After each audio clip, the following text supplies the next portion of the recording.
dinner time, o din siya ang mga snacks sa training. Kanina, wala na akong ikaw. Sandwich. So, snacks ni siya sa morning. Kani siya, snacks sa hapon. Wala ko ni kawan dito kay. Ano ba, ikaw naman yung pagkaon.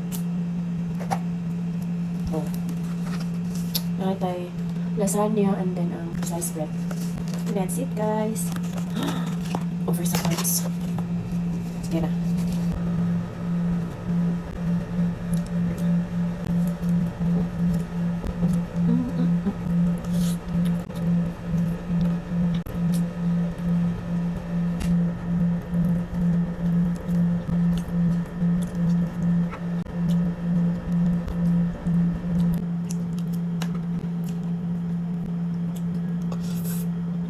Ika 3 days na ni siya na ako training karon nag-atinan.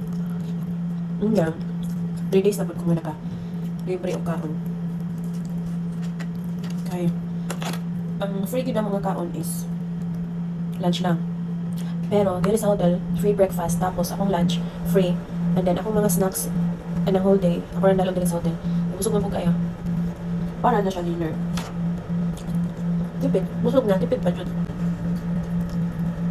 Busog man po tayo.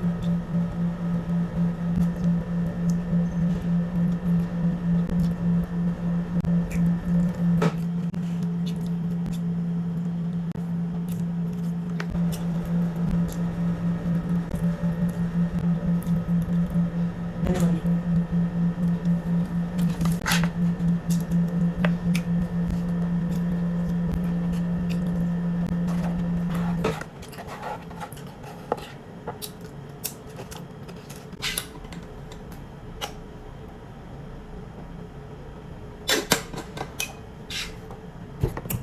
Ay, bye-bye.